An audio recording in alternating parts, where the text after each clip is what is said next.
The night the baby was born, the woods were unnaturally silent, as if every living thing was holding its breath. The settlement, hidden far beyond the paved roads and phone signals, had seen countless births over the centuries, yet none had ever drawn such fear from the midwife. She emerged from the cabin trembling, muttering prayers, refusing to look back at the mother or the newborn still wailing inside. No one asked her what she saw. The villagers had lived long enough with their own secrets to understand when terror needed space. Hours later, when rescuers found her wandering the trail barefoot and delirious, she could only repeat one thing: "It isn't meant for us." The baby arrived at the county hospital just before dawn, bundled in blankets that smelled of wood smoke and damp soil. The nurses expected another routine case from the isolated community. But the moment they peeled back the blankets, the room fell still. The doctors exchanged looks they didn't want to acknowledge, as if their minds were trying to reject what their eyes insisted was real. The newborn's features didn't match any genetic disorder in the textbooks. His eyes opened before he should have been capable of focusing, tracking movements across the ceiling where nothing moved. Every monitor in the room blinked erratically. The air felt heavier, charged, like the atmosphere before a storm breaks. By morning, rumors spread through the halls: a child from the mountains whose presence made animals howl and machines fail. Some said the baby's gaze seemed older than the forest he came from. Others whispered that the villagers had warned the ambulance crew not to bring him into town, insisting his place was where the pact began. The discovery of the remote Appalachian community did not happen because anyone was searching for it, but because a pair of surveyors veered off their designated route while mapping new land boundaries for the state. Dense fog rolled in unexpectedly, forcing them to seek higher ground, and in doing so, they stumbled upon a cluster of ancient wooden homes nestled between towering pines. At first glance, the village looked abandoned, frozen in an earlier century, its cabins built from hand-hewn logs, their roofs sagging under decades of neglect. But as the surveyors moved closer, they noticed thin trails of smoke rising from chimneys and laundry hung on ropes made from braided animal sinew. It was as though time had folded in on itself, preserving a society untouched by any modern influence. The residents emerged slowly, watching the strangers with narrowed eyes, their clothing homespun, their expressions tense yet resigned, as if they had long expected that one day the outside world would finally find them. It soon became clear that the people here shared more than just isolation.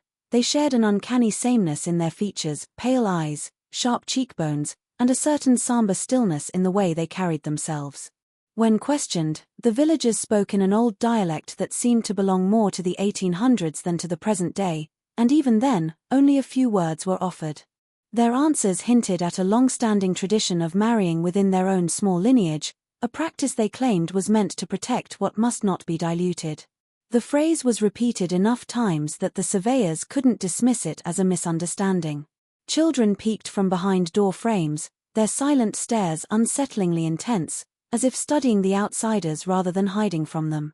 The surveyors left the settlement with more questions than answers, reporting their encounter to local authorities who reacted with disbelief until they too ventured into the woods and found the community just as described. The revelation spread quietly at first, like a rumor no one wanted to acknowledge. Anthropologists were intrigued, historians baffled, and geneticists deeply concerned about the implications of centuries of intermarriage. Yet what unsettled everyone the most wasn't the village itself but the sense that its people had been waiting. They seemed wary but not frightened, guarded but not surprised, as though the intrusion from the outside world marked the beginning of something they had been preparing for across generations. Their presence raised a haunting question: how had a community managed to survive so long, hidden in the same stretch of woods, without ever seeking the advancements and medicines the rest of the world relied on, and what unspoken reason had bound them so tightly to their ancient traditions? The birth took place in a dimly lit cabin at the far edge of the settlement, a place where the trees pressed so tightly against the walls that even moonlight struggled to slip through. The midwife, an elderly woman who had delivered every child in the community for nearly 4 decades, approached the labor with the same quiet resolve she always carried. She had seen complications before, had steadied mothers through hours of pain, and had wrapped countless newborns in blankets scented with smoke and pine resin. Nothing in her long life had prepared her for what she witnessed that night. The mother's labor was harder than usual, marked by long stretches of eerie silence punctuated by bouts of trembling that the midwife couldn't control, even with her practiced hands. The room felt wrong somehow, too cold despite the fire burning in the hearth, and the shadows seemed to shift in ways that lamplight could not explain. When the baby finally emerged, the midwife froze. Her breath hitched, and for a moment she seemed unable to move. The mother, exhausted and barely conscious, didn't notice the way the midwife's face drained of color. The newborn didn't cry at first. Instead, he blinked up at the ceiling with an awareness no infant should possess, as if studying something only he could see. His features were not grotesque, but unsettling in a subtle, indescribable way, the kind of difference the eye perceives but cannot immediately articulate. The midwife leaned in slowly, almost fearfully, as though checking to confirm whether her mind was playing tricks on her. But the closer she looked, the more her hands began to tremble. The baby's eyes followed her movements with eerie precision, and a faint sound escaped his lips, not a cry but a soft murmuring that made the fire crackle violently in the hearth. The midwife wrapped him tightly, nearly dropping him in her panic.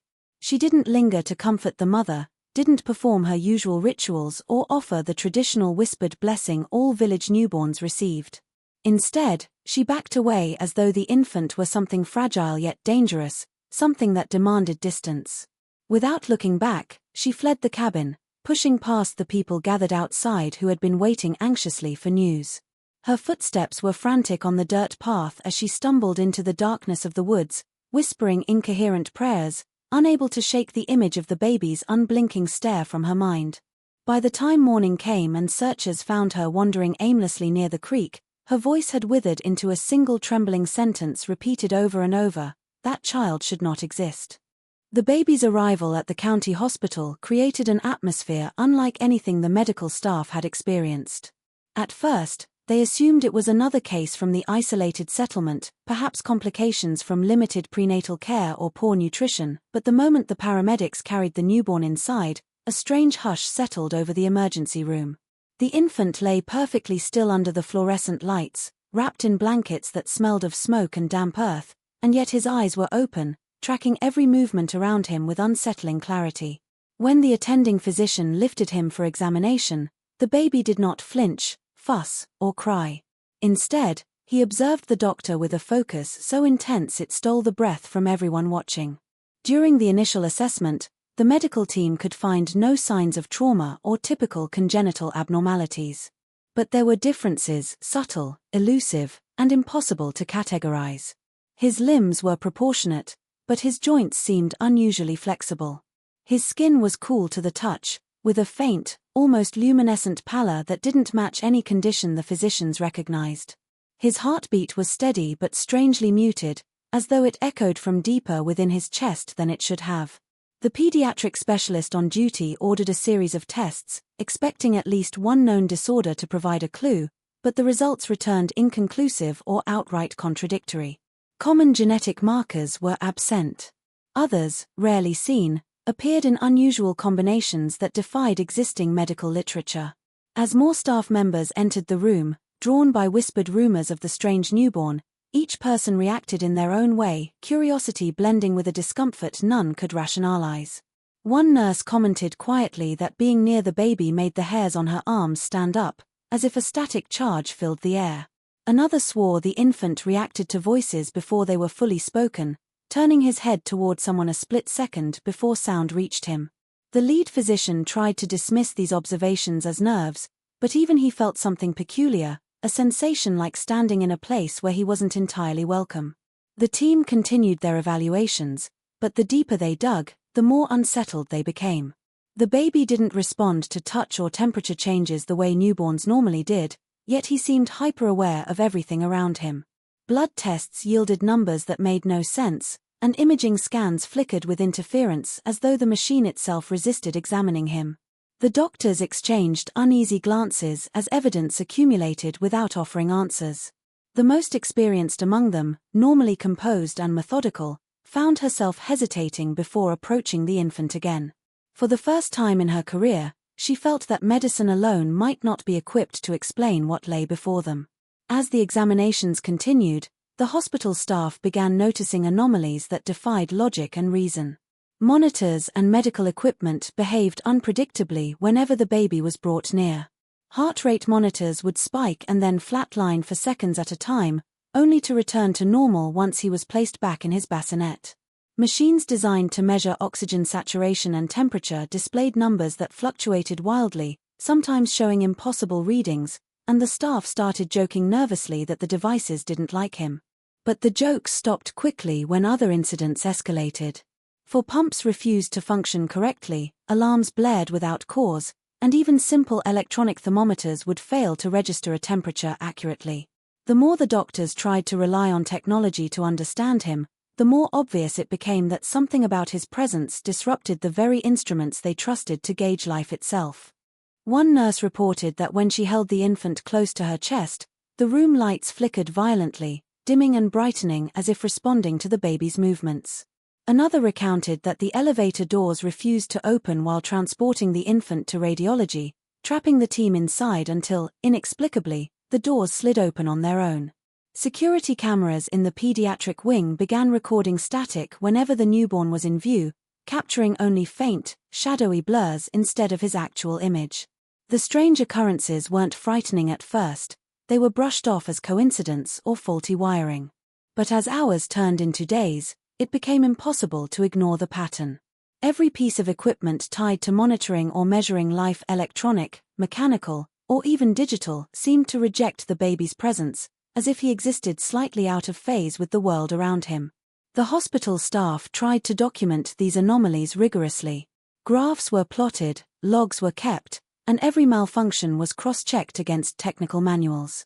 Engineers were called in, technicians tested the wiring, and yet no explanation emerged. The baby's room, though equipped with backup generators and redundant systems, continued to be a place where technology faltered inexplicably. More unsettling was the effect these malfunctions had on the humans present. The nurses reported a creeping unease, a pressure in the chest, dizziness, and at times, sudden headaches. Doctors who had spent years in high-stress emergency rooms admitted to feeling irrational fear or nausea when standing too close.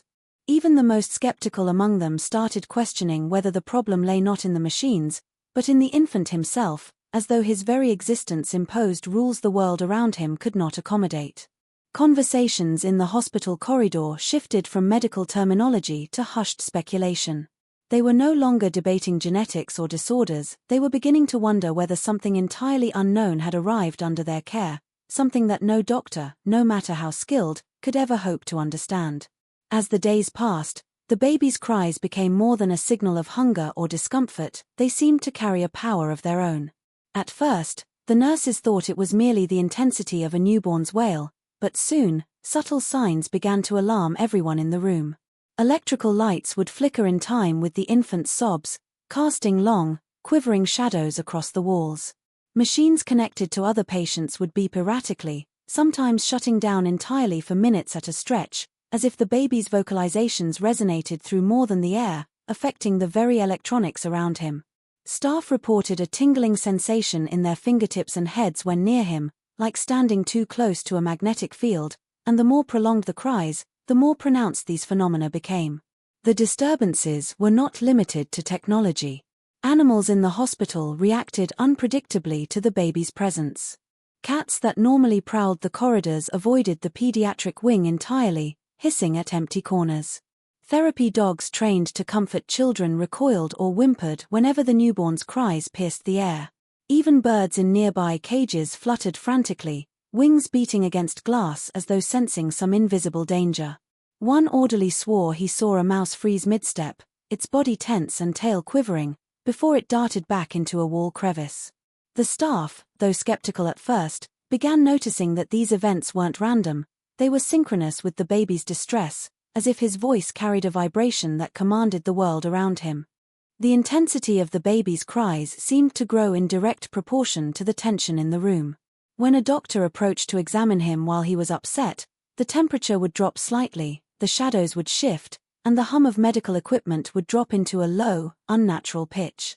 Staff members whispered that it felt like the air itself resisted his presence, compressing around them, pressing on their lungs and ears. Those closest admitted to sudden nausea or dizziness, sometimes finding themselves unable to lift the newborn despite their training and instinct. Attempts to soothe him with traditional methods, swaddling, feeding, lullabies, had unpredictable effects. At times, the baby would calm immediately. Other times, even the softest hum would escalate into a piercing wail that reverberated through the walls. Rumors began to spread quietly among the night staff. Some suggested the baby was not merely a human child, that there was something in him that connected to the natural world in ways they could not understand.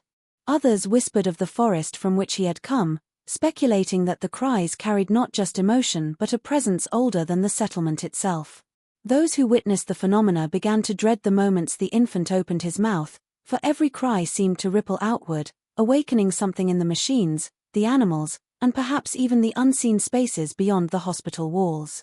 News of the baby's arrival and the strange occurrences that followed reached the ears of a government research team, a group of specialists in genetics, anthropology, and anomalous phenomena. They arrived quietly at the hospital under the guise of a medical consultation, but it quickly became clear their purpose extended far beyond routine examination. Their first impression was one of controlled apprehension. Each member carried a professional detachment, yet even they couldn't ignore the subtle tension that seemed to hang in the air whenever the newborn was present. They moved cautiously, speaking in hushed tones, and deployed portable monitoring equipment to measure everything from electromagnetic fields to ambient temperature, hoping to find a rational explanation for the malfunctions and the unusual behavior of those around the infant. The researchers quickly realized that conventional methods were insufficient. Devices that functioned perfectly elsewhere failed in the proximity of the baby. Cameras recorded nothing but static or blurry shadows, while audio equipment picked up faint, indecipherable murmurs layered beneath the baby's cries.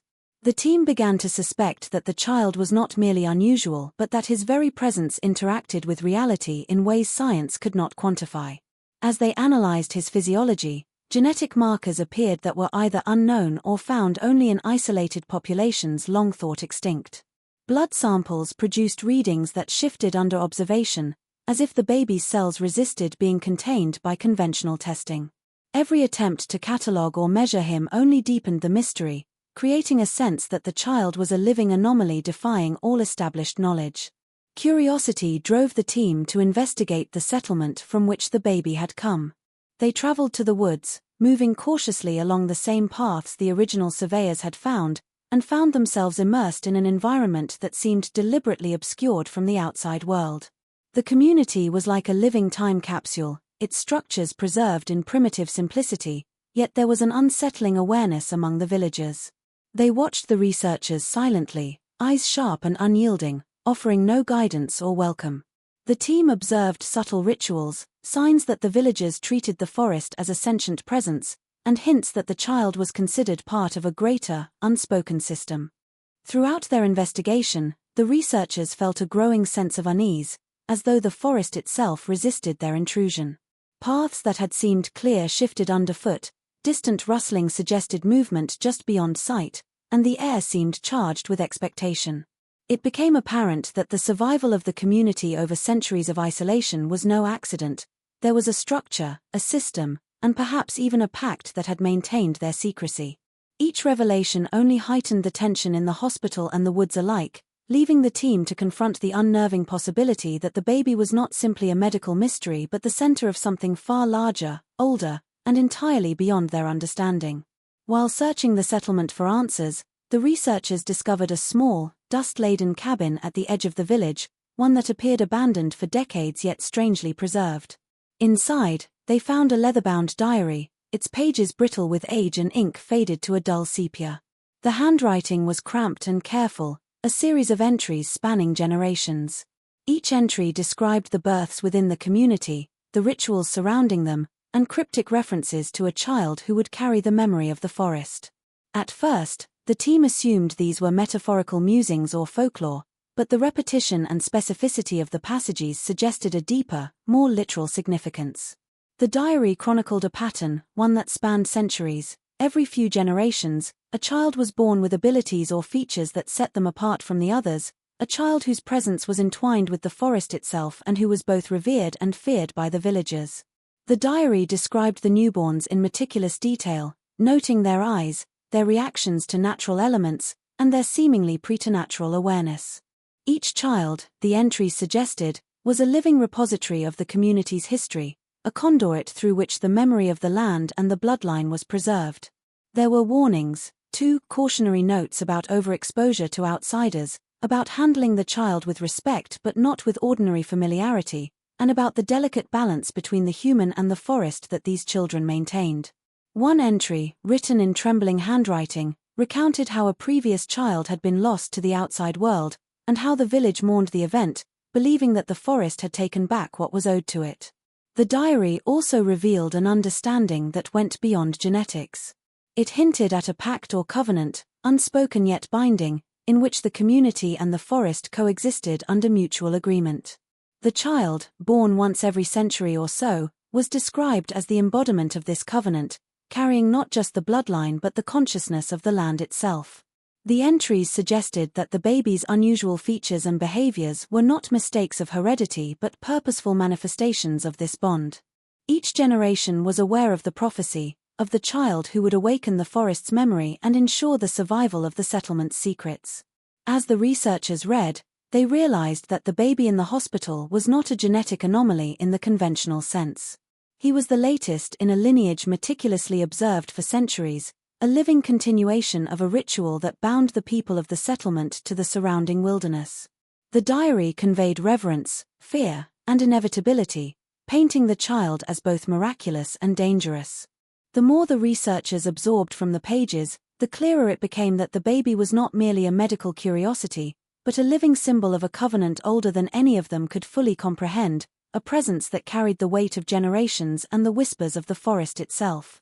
As the days in the hospital stretched on, the baby began exhibiting behaviors that confounded even the most seasoned observers.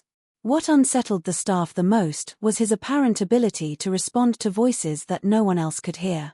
At first, it was subtle, a barely perceptible turn of the head, a faint focus of his gaze toward an empty corner of the room. Nurses assumed he was reacting to some sound too soft for them to catch, the rustle of a curtain, a distant footstep, or the hum of a machine. But soon, the phenomenon became undeniable.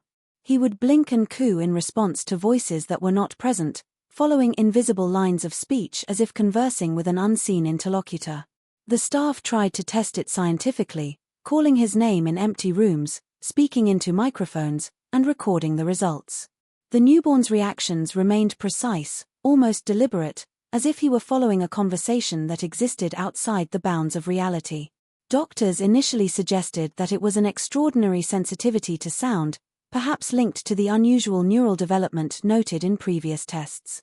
But the precision and consistency of his responses defied all known explanations. He would adjust his gaze toward a point in space several feet away, responding to silent prompts, and occasionally murmuring in tones that seemed intentionally matched to the imagined voices. Psychologists and neurologists consulted on the case speculated about early forms of telepathy or heightened perception, but none had ever observed anything like it in a human, let alone a newborn. The hospital staff began noticing other, stranger coincidences. When the baby responded to these unheard voices, small disturbances would ripple through the room. Lights flickered, monitors blinked off and on, and equipment sometimes failed temporarily. The phenomena were subtle at first, but as the baby seemed to engage more with the invisible presence, the disturbances intensified.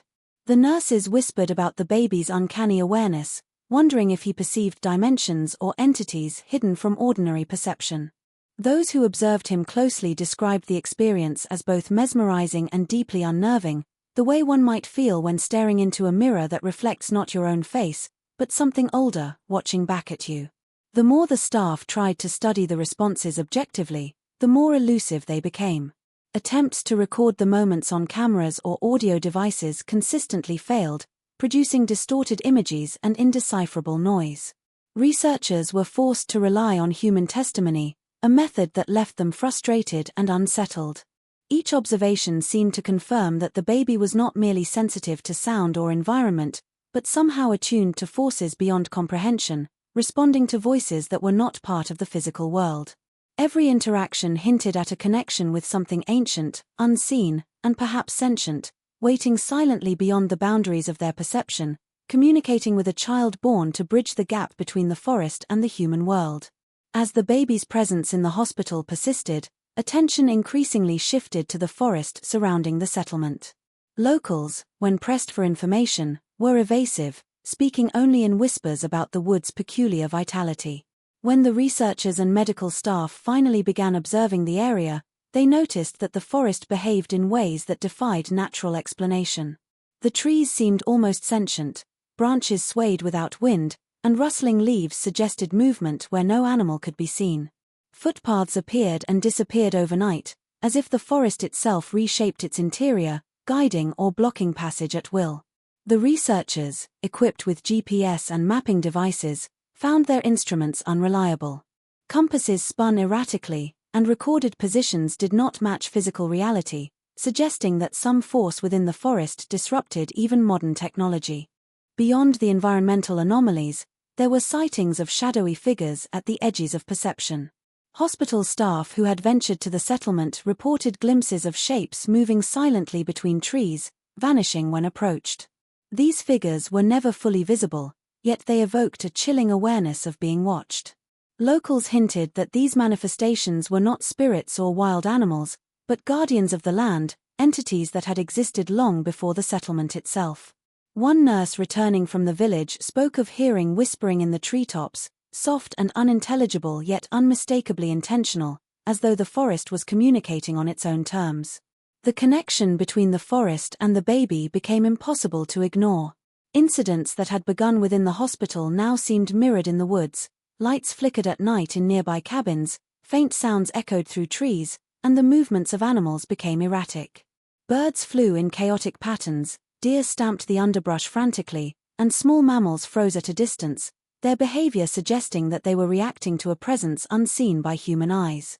Some staff speculated that the baby acted as a conduit for the forest, a living signal that triggered these disturbances. The closer he was to the edge of the woods, the more pronounced the anomalies became, as if his existence amplified the forest's latent activity. Researchers noted that the patterns of the forest's behavior were not random. The disturbances clustered in areas near the oldest trees, often following corridors that led to the settlement's central structures. Footprints appeared in soft soil, but they did not match any known animal or human anatomy, and some vanished entirely upon closer inspection. The combination of these footprints, the moving shadows, and the inexplicable murmurs suggested an intelligence guiding or protecting the area. As the medical team continued their study, the sense of unease grew. It was no longer merely about understanding the baby or the forest independently, it was about deciphering the symbiotic relationship between the child and the wilderness, a bond that seemed older than the settlement, powerful enough to manipulate both perception and reality, and that resisted any intrusion from the outside world. As the doctors pieced together the fragments of information from the hospital, the settlement, and the forest, a chilling realization began to crystallize. The baby was not a mere anomaly, nor a random result of centuries of insular breeding. He was part of something far older and more deliberate than anyone had anticipated. The anomalies surrounding him, the malfunctioning equipment, the forest's restless activity, the eerie responsiveness to unseen voices were not coincidental. Each sign pointed toward an ancient force that had guided the community's choices for generations, a force intertwined with the bloodline itself, shaping every birth and every ritual. The village's centuries of intermarriage were not just a matter of tradition, they were a mechanism, carefully designed to sustain the connection between the child and the entity dwelling deep within the woods. The baby's unusual features, his awareness, and his inexplicable interactions with the environment were the visible proof of that pact. Evidence from the diary, combined with the observations of the research team, suggested that the baby was the culmination of generations of careful planning, the latest iteration in a cycle that had repeated countless times. The villagers had understood that every so often, a child would be born who could serve as a bridge between their community and the forest's consciousness, capable of channeling something far larger than human understanding. Every precaution, every whispered warning, and every unspoken rule had been a way to ensure that this delicate balance was maintained. The researchers realized that the baby's very survival was both a promise and a responsibility, one that extended beyond the comprehension of ordinary medical science. He was more than a genetic oddity, He was a living symbol, a carrier of an ancient covenant. The implications of this revelation were terrifying. The baby's abilities, however subtle or latent, could not be explained by conventional biology. Every anomaly, the mechanical failures, the eerie responses to voices, the forest's inexplicable reactions, fit into a pattern that suggested intentional design rather than accident. It became clear that his existence was not contained within the hospital or the settlement, but that it had consequences for the surrounding wilderness and potentially for anyone who ventured too close. The researchers understood that they were not dealing with a human alone, but with a nexus point, a focal entity connecting human generations to a force older than the recorded history of the region. Fear began to take root even among the most rational of the team. The child's very presence challenged the limits of human understanding, forcing the doctors to consider possibilities that defied both science and reason. The pact between the villagers and the forest, maintained over centuries, was no longer an abstract concept, it was manifest in the child before them. Every observation, every anomaly, every subtle disturbance pointed to the same conclusion. This baby was not a mistake of nature, but a carefully sustained legacy, a living continuation of a covenant with an entity that had watched the settlement for generations, waiting patiently to reveal itself through a single, extraordinary child.